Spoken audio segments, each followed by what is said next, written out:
I wanted to get real with you guys and do another deep, raw talk. Just some things that have been on my mind, my goals and where I'm wanting to go, my ambitions. You know, I'm constantly changing my goal, not my goals, but fine-tuning them where I want to go and clarifying them. And too many of you guys out there are too scared to take that first step because you feel like you don't have the plan set in stone. But the reality is, ideas don't come fully formed. They get clearer as you go, as you take that first step on that draft plan. And I've been speaking a lot to my mate Jacob, who's been struggling a lot with overthinking. And it's not just something that he struggled with. I've also struggled a lot with overthinking in my mind. Thinking about so many things at once, too many different outcomes. And when you think too many things at once, you never end up taking that first step. And oftentimes it's that first step that gives you clarity, that gives you release of pressure and stress that's been weighing upon you. And there's been so many times in these last months where I've been well overwhelmed. And the struggle when you get overwhelmed and you're not in a good state, and it means all other areas of your life is going to get affected. Your work, your relationships with the people you care about, and your relationships in general. As for me,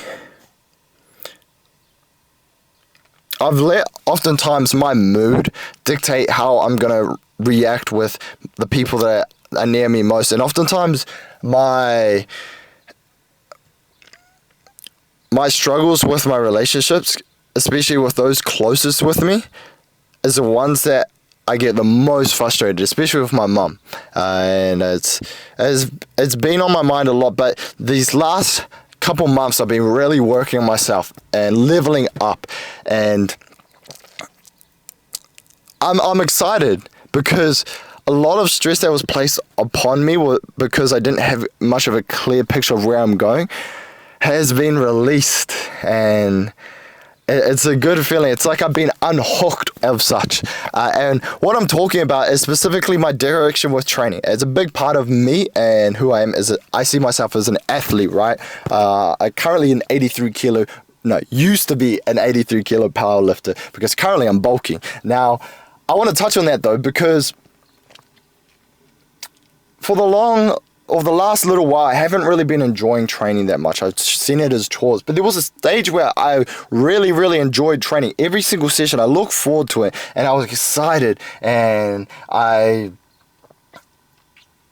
really enjoyed even the setbacks. Every little challenge was fun. But then now any little inconvenience when it comes to training, it's a frustration and something that builds on my mind negatively to hold me back.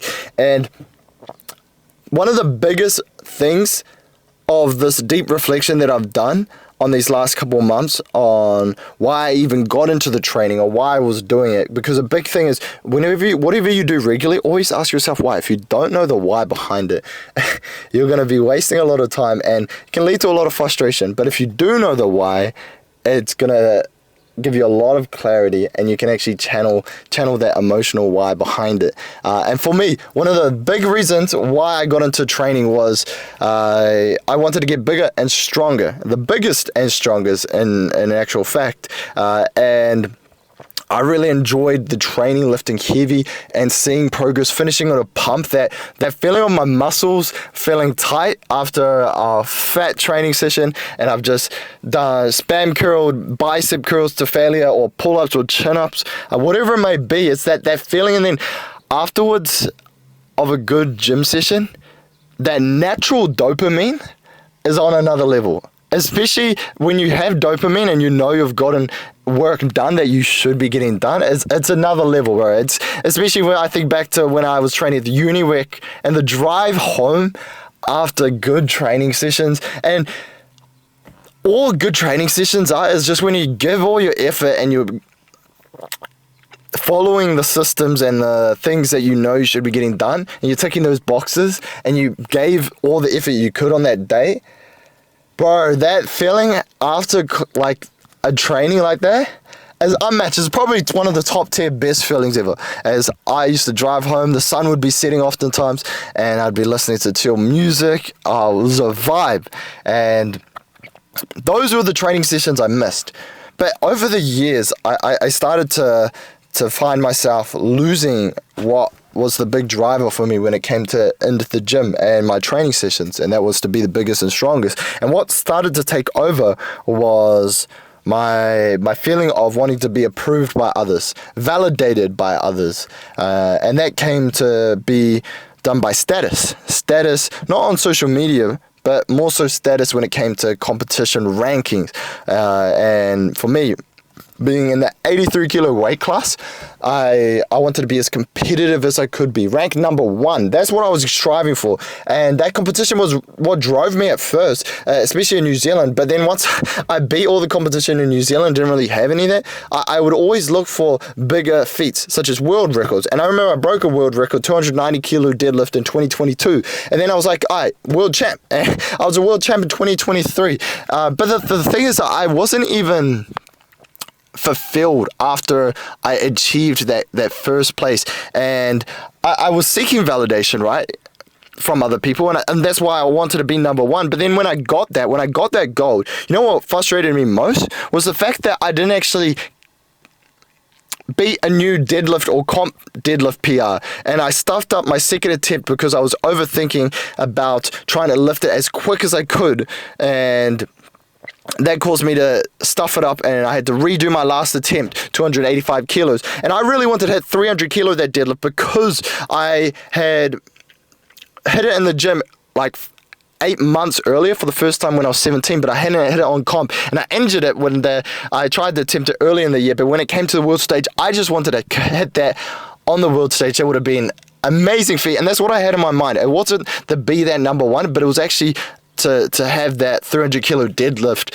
on the world stage to prove to myself. And when I received that gold, I remember people saying, oh, like, you must be happy, but they could tell I wasn't happy, specifically my auntie who reached out and who was there. And I explained to her, I was bummed out that I didn't get my last deadlift. And that was the fact is, my mind has been split on trying to be number 1 because I'm seeking that validation and that approval, and hide what I was truly enjoying, which was just being as strong and big as I could be.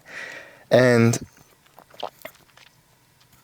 what I really wanted when it came to validation and approval wasn't validation and approval of others sending me messages after I'd got these crazy feats, but it was also more so authentic approval from those, or authentic connection with people. And you don't build that from people just saying congrats after you putting hard work, especially if that's what you're chasing to make attention, put attention on yourself to try and show off. And that's what I was trying to do, but it didn't fulfill what I was wanting, which was that true authentic connection. And it started to hold me back from what I really wanted to do in the gym, which was get bigger and stronger. And when I wasn't able to, because I didn't know what I really wanted in that moment, or in these last little couple years from out of training, and it kind of got molded into trying to be ranked number 1 to have the status, I lost my heart out of my trainings, and it became superficial, the why I was training and why going into all my sessions. And when you don't have a true deep down why or purpose behind what you're doing, you're gonna get emotionally bankrupt. And not that you're depressed or sad, but what I mean is your emotions are what drives you. Your emotion is what gives you energy, but your logical brain is what channels that, right? So if you have a superficial why, surface level why, nothing that's actually deep into who you are, you're going to eventually just burn out in terms of having passion when it comes to your trainings. And because I was taking away what I truly wanted, which was to be bigger and stronger and to try and be number 1 ranking, which meant I tried to maximize the muscle that I would use, which is like my quads, my chest, and lose muscles such as my bicep. I never trained biceps, but that was actually one of the things that I really enjoyed with my trainings, was to get a bicep pump. And I don't know, so many lads out there, you enjoy that bicep pump, that feeling of just smashing out dumbbell curls or whatever it is, especially to failure, pushing yourself. And I stopped doing that because I wanted to prove to others and have that approval by trying to maximize my potential to get high status when it came to competitions, but you lose your heart out of it. And it put me in this rut for a long time, in this like kind of fog. And because I was trying to focus so hard, I actually pushed away a lot of people when it came to my trainings. I didn't want to train with anyone. And when I came to my training, it was often in a messed up mental place. And I know so many of you guys out there are in the same. And the reason why you go to the gym is because you're in a mentally bad place and it's your escape. And I'm saying it's a good escape, but if you're not fixing yourself. One of my mates actually asked me, he's wanting to work on himself, and he asked me if having like bigger muscles or strength in the gym makes you feel confident. And I told him, yeah, a little, but the reality is you're still that same man, or in actual fact, boy, underneath all that muscle, underneath all that strength that you build in the gym, or that mask or persona and ego that you put over your face. You're just your true self. You're not building your true self. You don't know your true whys behind things and what drives you. And if you don't know those and you can't be yourself and you're putting on a facade, it's gonna mess you up. Because you're trying to seek something for something. You have a general idea of what you're wanting to do, but it's very blurred. You don't have pinpoint intention, pinpoint clarity. When you have blurred vision, it means you can't channel your efforts, channel your trainings, channel whatever you may be doing, and you end up going in circles. And when you're going in circles, that's when you get deep frustration and you're not achieving what you're wanting to achieve. Like, that's why I felt after I was number 1 in world champs, not fulfilled, because I was seeking approval from others, and it took away from what I really enjoyed in my trainings, which was just getting bigger and stronger and proving to myself. And because I didn't have that clarity of knowing why, or the why behind it, it left me chasing something superficial, and it's like chasing the wind. And when you get that wind that you thought you wanted, it just, when you grab it with your hand, it just seems to blow away like nothing. And you're left sometimes in an even worse mental position afterwards, especially when you were so fixated and you thought that this is what you wanted, but in actual fact it's not. And sometimes it's just you hiding from the fact of what you truly want, or what's truly holding you back, as it's uncomfortable. And this deep reflection was tricky, like trying to figure out the whys I even started in the gym, like what pushed me to want to be the biggest and strongest. And a big factor of that was just my insecurity of who I was. I didn't like being pushed around, like being shoved around when I was little, especially in high school. I got pushed around, shoved around, and that brewed up. I hated that feeling. And especially when it came to like lunchtime, I never really had a good solid group of friends that I could always hang out. Like, I would always see other mates that would be like, yo, what are you doing the weekend? You want to catch up? The one time I did try to do that, it wasn't even for to catch up with a mate. It was to do one of like a school projects that we were doing. And I asked him during the day, and he's like, he was kind of caught off guard and was a little bit embarrassed by it, and he said, nah, it's all good, we can do the school project in class. And pretty much ever since then I didn't reach out. And I can remember all these times where I got pushed around. One time vividly was after lunch. I was eating my apple. It was a period straight after lunch, and there was one of these boys, he was essentially a bully. Like, he would push me around. He would either say snarky comments, and I remember I was eating the apple outside, and he started pushing me around, and then he went to kick me. And he kicked the apple that was in my hand, and I had it right in my face. He almost smoked my face, and he kicked my apple, bro. And because I was year 9, I was a little shy. I didn't know what to do in that situation. When I'm back at home, because I had anger issues and it was with my brother, I would fight back. But because it was in school, I don't know, I'd never been exposed to that. I didn't know what to do. I felt shy, and I didn't do anything about it. And that started to brew up inside me heavily. And those were little glimpses of anger, frustration within me, and being powerless, not being able to stand up for myself because I was skinny and scrawny, and also mentally weak. And one of the parts that dug the deepest especially when it came to loneliness, was at lunchtime. I would rock up to lunch because the school lunches, we there was a dining room and we'd have lunches, but oftentimes I wouldn't have like an idea of, all right, I'm going to go have lunch with these people because I didn't have a good group of friends. Sometimes I'll just rock up to lunch and I would see people that I know and I'd just say hi and I'd go sit with them. But the issue with that is because back then when I wanted to actually start getting big, I started bulking, right?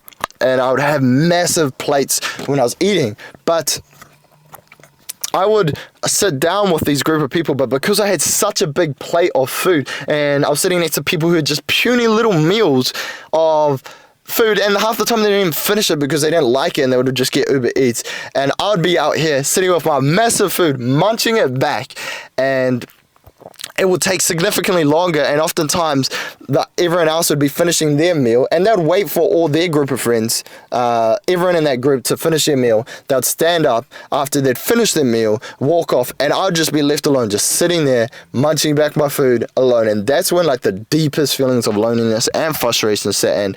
And what my mind would go to was just be like, all right, stuff them. I'm going to go into the gym, just be the biggest and strongest I can be. I'm going to prove them wrong. I'm going to show them that I am made of something. And that's where it started to brew. And it dug deep, and it started to really dig deep. And I'd channel that into my trainings, and it became my identity of such back then. And that's why I had the glimpses of wanting that approval, because I didn't have that true, authentic connection that I was lacking. But the issue with that is, if you try and seek it by winning it through attention and success, like status at least, you don't get that authentic connection. You get that authentic connection by being yourself and relating to others and putting effort into making a relationship. Like, it takes effort to have a relationship, and that's something I've realized over the last little while, especially as I've been on this personal development journey. But now, with this deep reflection, I still got to go in further in my awareness of myself. But I've been able to realize, yeah, I was an insecure boy in high school, and I was skinny and scrawny, and then that led to me going to the gym, which I'm so grateful that I found. If I didn't have that gym, I don't know what I'd be doing. I'd probably be going the other route, where you're being pushed negatively, emotionally, and go to an escape that holds you down, such as drinking, drugs, vaping. Gaming is another one of just escaping reality. All it is coping mechanisms. If you're being pushed emotionally, negatively, whether it be in high school, whether it's growing up or in work, whatever it may be, you tend to always seek coping mechanisms, and a lot of them are negative, and that's when you get stuck in a loop of just a repeated cycle of feeling trapped and not making moves. But if you can channel that into something positive like the gym, you're going to be left off well better. But the issue is, if you just fully rely on that, which is what I did, I was still feeling not approved, and I lacked that connection with other people, and I didn't change that part, myself, my mindset, and who I am, and didn't work on myself on the inside, my character, who I was. I was just working myself physically, but yes, that built discipline, mental grit, but I pushed people away. I pushed people away because I was wanting to be number one and have that status, so that people would want to come and hang out with me and have that connection. But the actual fact is, people wanted to hang out with me during the process. People wanted to hang out with me while I was training, or during those times when I was building myself. Like, there was times where I would push away my best mate, Jacob. He would ask if I wanted to go camping or hang out hang out on the weekend with my mate. And I would tell him I'm too busy. I'm too busy, locked in with training. And I'd push him away.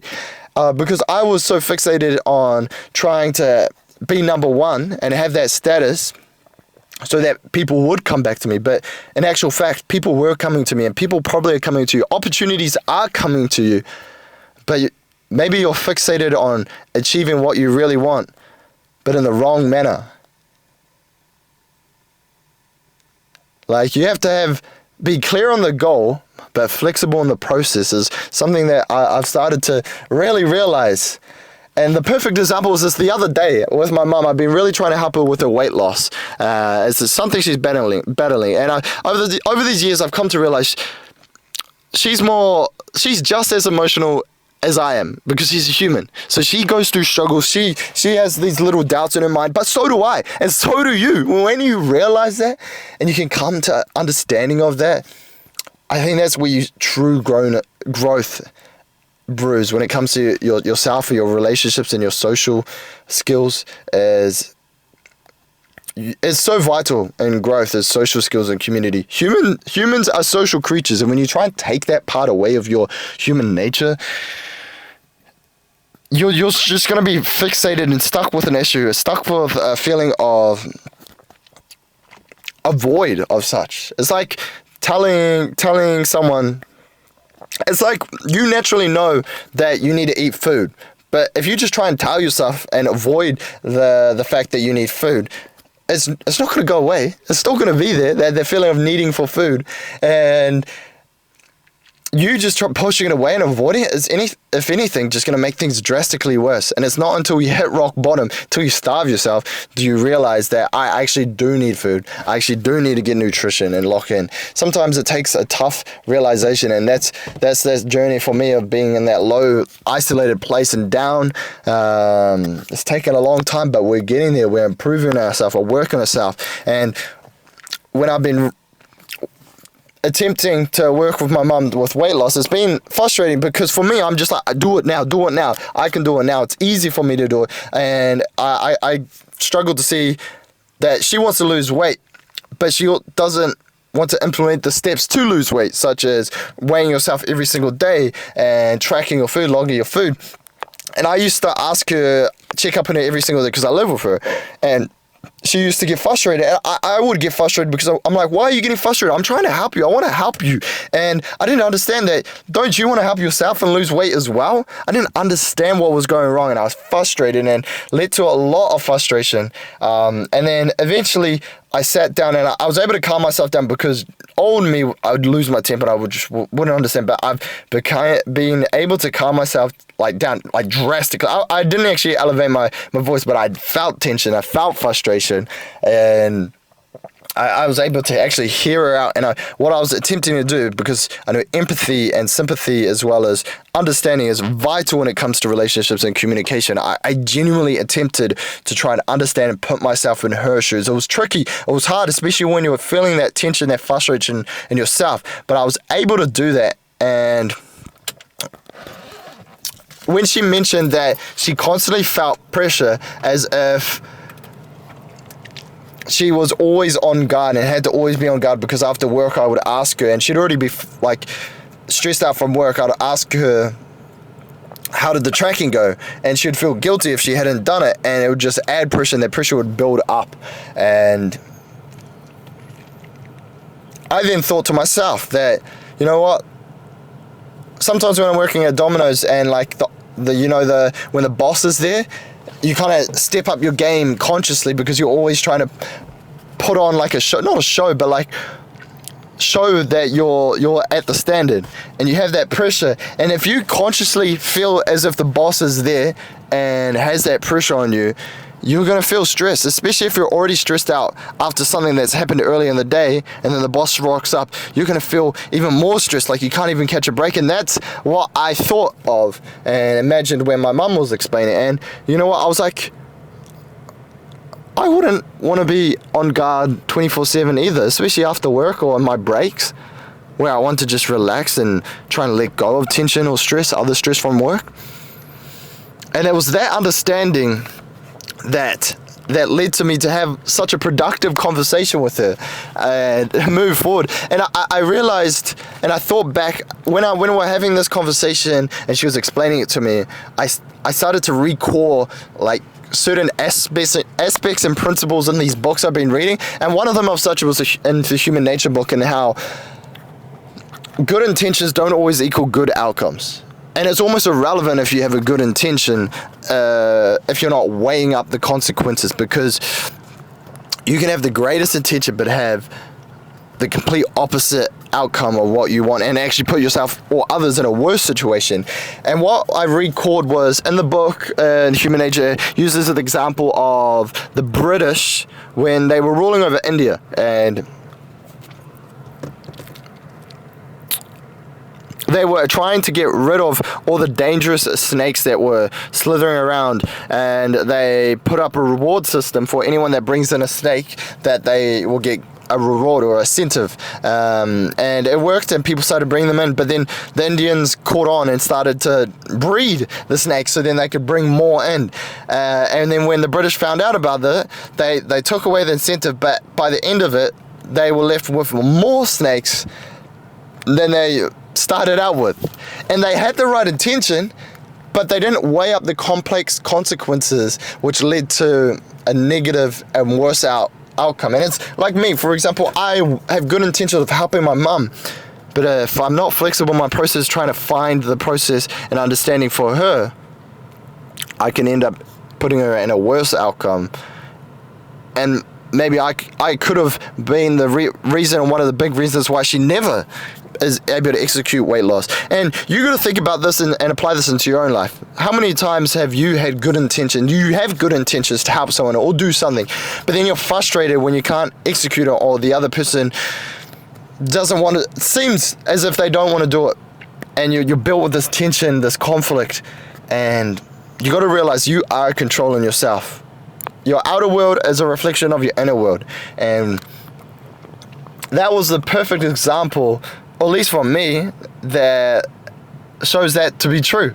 Your outer world is a reflection of your inner world, and if you're not working on yourself, you may be working on your physical self, like your strength and your muscles, but if you're not working your inner self and your confidence in yourself and who you are, you're still going to be that guy that's got the big muscles, got the strength, but that insecure guy inside. And I don't want to be that guy. I don't want to be that guy that lacks validation because when I was little I didn't feel validated with my dad, or that I didn't feel validated with my peers in high school. That shyness, that timidness, that constant pressure to try and fit in and do things that I think others would make others like me, so then I could fit in. But the actual fact is, if you be yourself and do it in a way that doesn't harm others, and you truly just be yourself and love yourself, you're naturally going to draw people to you.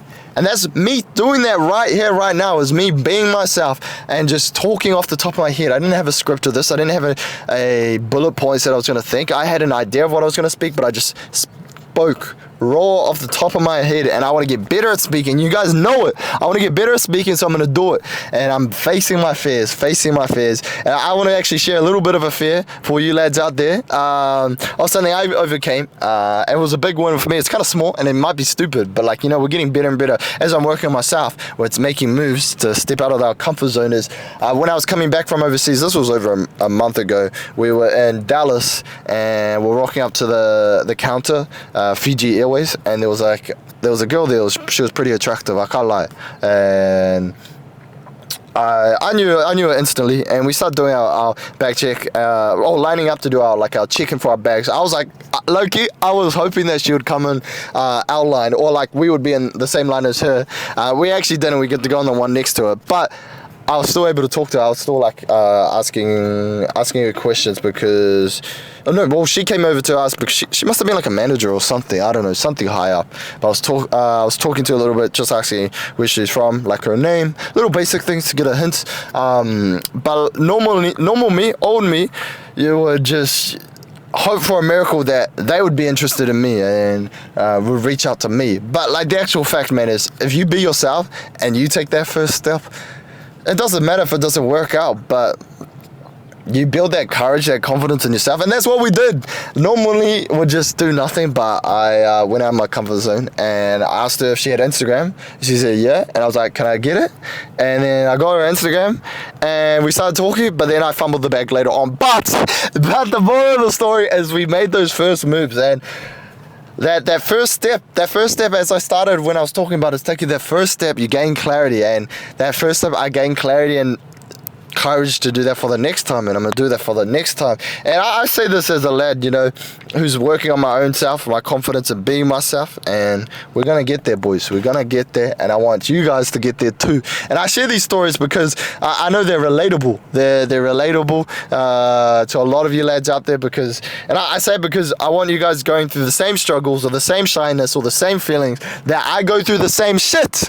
As I said, my mum's the same emotions my mum goes through. I feel those same emotions too. The same emotions you go through, the same emotions I go through, and anyone goes through, essentially. Stop putting people on a pedestal and thinking that they have it all checked out. You know, my mate Jacob this morning rang me and was telling me that he couldn't, it was yesterday, that he just struggles so much with concentration and attention, and he sees me doing deep study. He's like, man, I see Thomas always locked in when he's doing a study, and it seems like he has everything in check, and maybe I'm just born with lack of concentration and I could never get concentrated, or maybe I need to get diagnosed with ADHD. And I didn't say this to him directly. I eventually transitioned to it, but I was like, bro, no, you don't need to get diagnosed with ADHD. It's all in your mind, that self-limiting belief that you're placing, that you can't have control to focus your attention.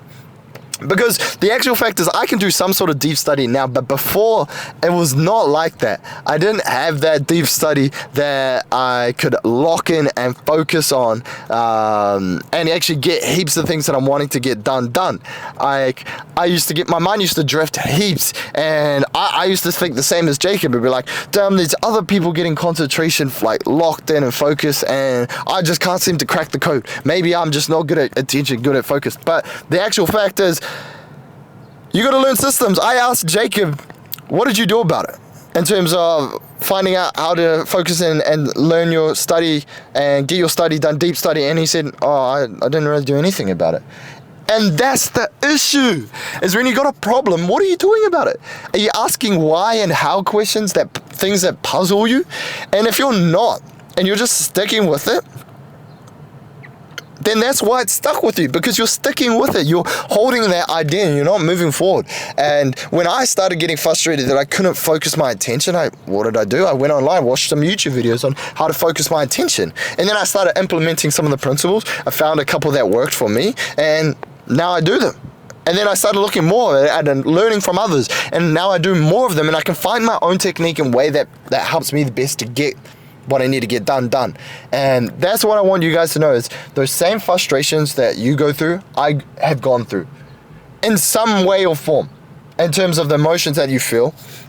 And the difficulties may slightly there differently, but the actual fact is, those people around you, when you feel like they've got everything checked out, that they don't. No one has everything checked out. Everybody has struggles or something that they want to hide, some sort of insecurity. I have insecurities that I want to hide, that I don't want to share, and I don't want to let people to know. But over this time, when I've become more confident of myself, I started to realize that these other people around me have the exact same fear. And if they have the exact same fear and that they're no different, then why fear of letting it get out? Why fear so much that it holds me back, that I don't take those steps forward and building the man that I want to be?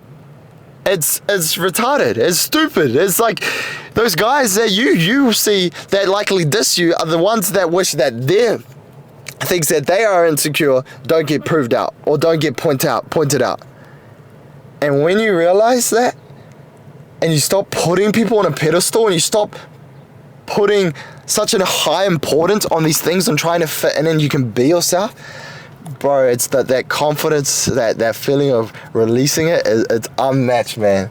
And it's what I've been building, it's what I've been working towards, and that's what I wanted to leave on, is releasing, letting go of those fears that you hold it, because you know that the people around you, they have the same fears or the same struggles.